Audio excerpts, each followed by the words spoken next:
Is this spotlight worth almost double the cost of this one? We're gonna find out.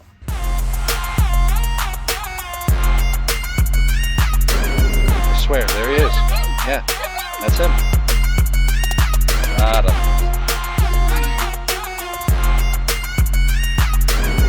See the collar?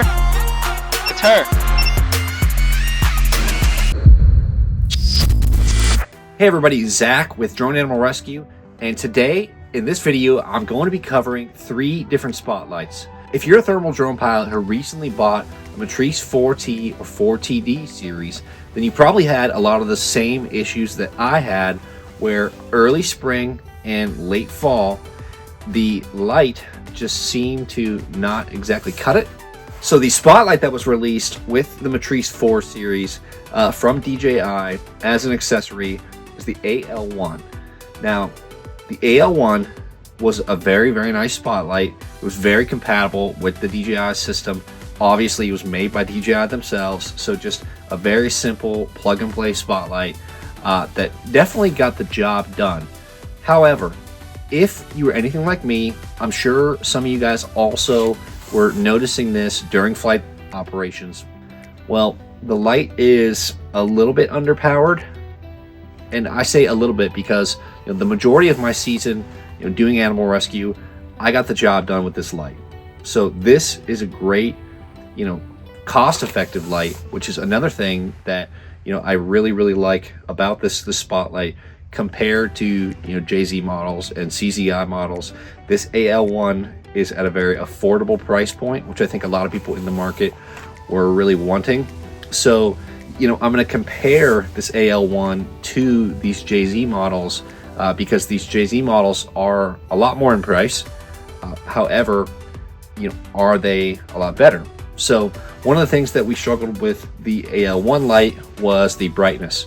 So we would be using the AL1 and we would have a hard time illuminating things at like 350 feet and even sometimes 300 feet or maybe even a little bit less. Especially in times like the spring or fall. I'm not going to be going over every individual feature that's on these lights. A lot of these features are relevant to things like law enforcement or other use purposes. So mainly I just want to be covering the actual strength of the light and its effectiveness in the field as it's relevant to animal rescue or maybe deer recovery. Okay guys, so all these tests are going to be done at max brightness here. So just to start, we're going to start at 250, move up to 300, and then we're going to go up to 350. Alrighty guys, so we found some wildlife here, and we're going to be looking at the AL1 light at about 250 feet. So here we are at 250 feet. We have a little bit of wind that's going to affect this light, but you can make out that that's a deer. I'd say 250 feet is okay most of the time. Now let's take a look at 300 feet. 300 feet. Still make that out, but it's a little bit grainy, and we're starting to kind of lose sight of what that really is. I mean, we're looking at a deer is one thing, but everybody that does animal rescue knows that looking for a dog is a totally different experience. It's a lot more difficult than just trying to find a deer. So now let's look at it at 350. So looking at 350. And there we go. That's what we're looking for at 350. It's a very wide light. It's a 32 watt light for the AL1. And you're going to see a little bit of a difference on the JZs, which are 40 watt lights, and I believe they are a little bit more narrow of a light, which will help with the brightness on the ground there. But there is our view from 350 for the AL1. Alrighty guys, next we're going to take a look at the JZ T30 V2. This is the V2. The V2s do come with a laser mounted on the side. This one does not have one. I'm not going to get into why that is, but the ones that we have in stock here do have a green laser mounted on the side. When you're talking about the JZ T30 V2s, these are only going to be compatible with your Matrice 4T series, not the 4TD, which is why we have the T40 Matrix, which is compatible with both. But just so you know, if you're looking at the T30 V2, it's only going to be compatible with your Matrice 4 and not the 4TD. So now we're comparing the JZ T30 V2. Go back and find my deer.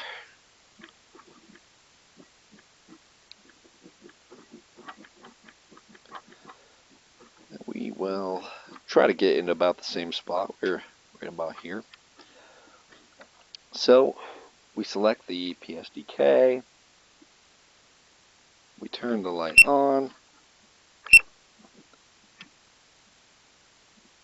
Let me adjust to the wind. Alright, so here we are, max brightness at 250 feet. Bring it up to 300.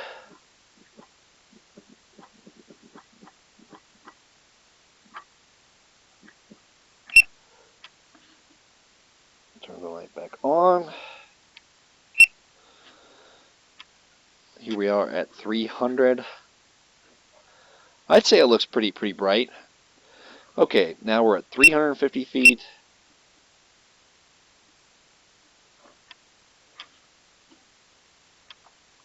And there we are.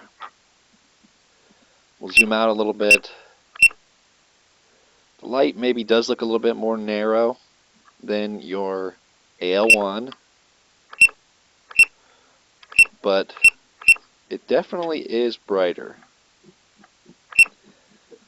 I'm interested to do, a side-by-side comparison here, but it definitely does look brighter. Alrighty guys, next up from JZ, this is their latest and greatest for the 4 series. You got the T40 Matrix lamp. So the T40 is also a 40-watt spotlight, but inside this light, you're also going to be getting a laser light on each of these bulbs here, and then you have a red and blue flashing strobe. So I'm going to put this light up.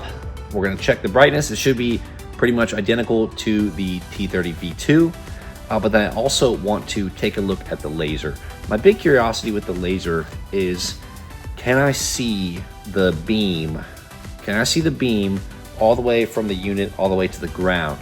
If I'm doing animal rescue, this would come in handy really well when my pet owners are in close proximity to their missing pet, and they're wondering, hey, where am I going? Where should I walk to?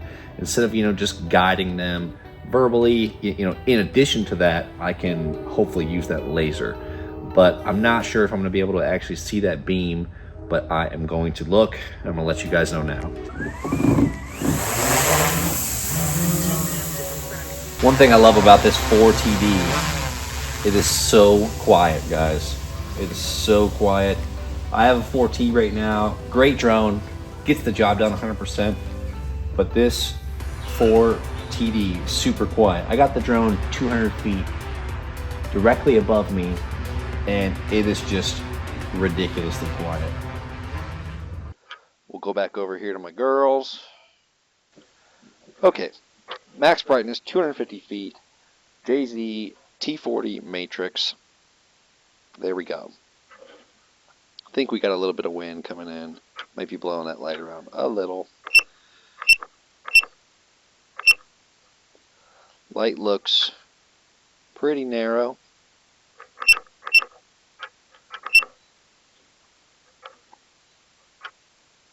And we're up to 300 feet.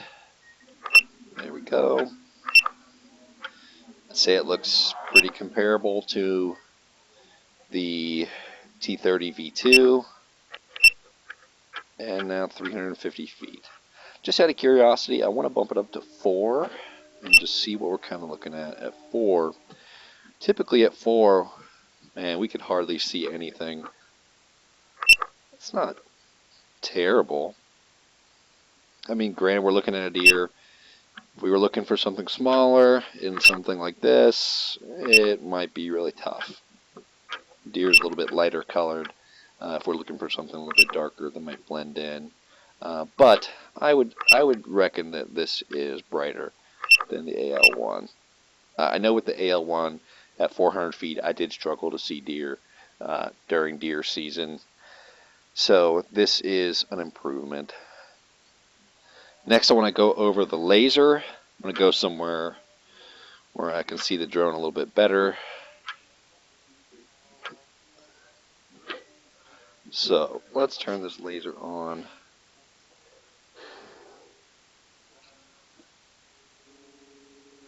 So steady on. Can we see it? Oh yeah, there we go.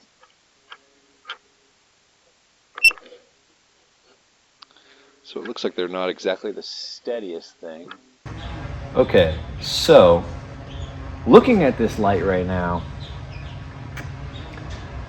I can see it on the ground, and I even have a little bit of ambient light here. So, you know, if I were to be using this in complete darkness, I would say you could definitely see it, at least on the ground. I can't directly see the beam, and I don't think it's because I have a little bit of ambient light. I cannot see the beam.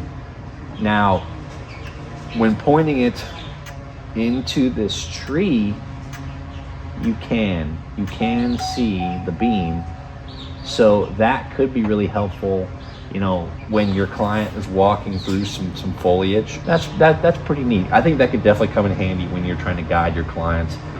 So if you're looking here, I don't know if you can see on the camera this laser now, but it is visible from the ground. You might see some green flickers off my car, off the table here, but the laser is definitely visible off the ground. And there's also some ambient light here, so it's like if you were in total darkness, if your client is in total darkness, they're more than likely to see this. How about that? That's pretty neat. How neat is that? Okay guys, so after looking at all three lights, I definitely noticed an increase in brightness.